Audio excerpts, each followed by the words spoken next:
Thank you for yielding, Ranking Member McGovern. Mr. Speaker, I rise in opposition to this resolution.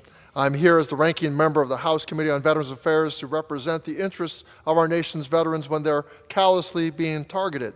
And while our colleagues across the aisle are determined to shift the public narrative away from the harm being done to veterans, we choose to focus on what our president failed to address last night. He spent an hour and 40 minutes touting his so-called accomplishments while veterans watching at home were waiting for answers and explanations they never received. And while President Trump was addressing us last night on this House floor, movements were being made by the Chief of Staff for Veterans Affairs, Christopher Cyrick, to execute a detrimental reduction in force at VA with the support of this administration. VA plans to move forward with firing an additional 83,000 VA employees.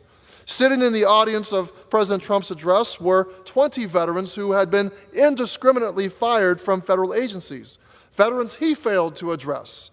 Not once during his speech was he able to look them in the eyes and speak to the merciless effects his administration's decisions had made on their community. He didn't attempt to justify them because he knows there is no justification. Our veterans served our nation. They put their lives on the line for us and this country's values. And now look at what they're facing. They're facing attacks on their benefits. They're facing attacks on their health care, education, and housing. When we reduce an agency established to work for them, we fail them. I stand behind Congressman Green as he stood up for the rights of all veterans and all Americans. I yield back, Mr. Speaker. Gentleman.